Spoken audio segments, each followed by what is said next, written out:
बोलत होते उपमुख्यमंत्री एकनाथ शिंदे आणि त्यावेळे त्यांनी विरोधकांवर जोरदार हल्लाबोल केला। योग्य वेळी मी सगळं काही बोलेन असा इशारा शिंदेंनी दिलेला आहे। मी स्वभावाला रोखठोक आहे तर हिशोबाला चोख आहे। तसंच मी कुणाच्या वाकड्यात जात नाही, पण कुणी माझ्या वाकड्यात गेलं तर त्याला सोडत नाही असा टोला सुद्धा शिंदेंनी लगावला। दरम्यान महाराष्ट्रात शिवसेनेची विजयी घोडदौड सुरू आहे। लोकसभा, विधानसभा, महापालिका, जिल्हा परिषद निवडणुका आपण जिंकलो, त्यामुळे खरी शिवसेना कुणाची हे कुणाला विचारण्याची गरज आहे का, असा खोचक सवाल शिंदेंनी ठाकरेंना विचारला आणि टोला सुद्धा लगावला। तसंच नकली बोलून नकला करून ते संपले अशी जोरदार टीकाही त्यांनी केली आहे। मी आज जास्त काय बोलत नाही, योग्य वेळी मी सगळं बोलेन, कारण मला आपल्याला माहित आहे हा एकनाथ शिंदे साताऱ्याचा सुपुत्र आहे, स्वभावाला रोकटोक आहे, हिशोबाला चोख आहे। आणि पहले तो मैं किसी को छेड़ता नहीं, लेकिन किसी ने छेड़ा तो मैं उसको छोड़ता नहीं। हा माझा स्वभाव आहे। साऱ्या महाराष्ट्रात शिवसेनेची विजयी घोडदौड सुरू आहे।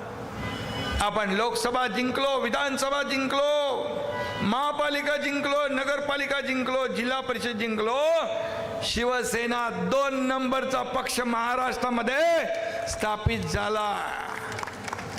आता कुणाला सांगण्याची विचारण्याची आवश्यकता आहे? असली शिवसेना कुठली, खरी शिवसेना कुठली? अरे नकली बोलून बोलून बोलून बोलून नकला करून संपले। मी फील्डवर असतो, ऑन फील्ड असतो,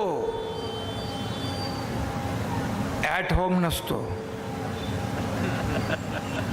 घरात बसून चालत नाही, लोकांमध्ये जावं लागतं। शेतकऱ्यांवर अतिवृष्टी आली, त्यावेळेस दसरा होता।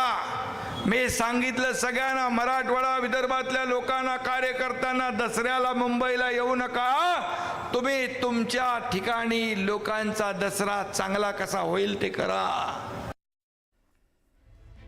विधानसभेच्या 2 मतदारसंघांकरता निवडणूक होते, त्यातली बारामती एक आणि दुसरी राहुरी। तर राहुरी विषयी बोलूया। अहिल्यानगर मधल्या राहुरी पोटनिवडणुकीच्या प्रचारासाठी मुख्यमंत्री गेलेले होते। मुख्यमंत्री देवेंद्र फडणवीस यांची तिथे जाहीर सभा होती, महायुतीची जाहीर सभा होती। फडणवीस यांनी केवळ आपल्या शब्दाखातर तनपुरेंनी माघार घेतली असं म्हटलेलं आहे। अक्षय कर्डिले यांचा विजय निश्चित असल्याचं देवेंद्र फडणवीस म्हणाले आणि देवेंद्र फडणवीसांनी हेही म्हटलं की केवळ आपल्या शब्दाखातर तनपुरे यांनी माघार घेतलेली आहे। आज मुख्यमंत्री बारामतीमध्ये आहेत, सांगता सभा, आणि काल राहुरीमध्ये होती सभा। या राहुरीमधल्या सभेदरम्यान मुख्यमंत्री बोलले की निवडणूक होत असताना आमचं असं मत होतं की राहुरीची निवडणूक असो की बारामतीची निवडणूक असो, दोन्ही निवडणुका बिनविरोध झाल्या पाहिजेत।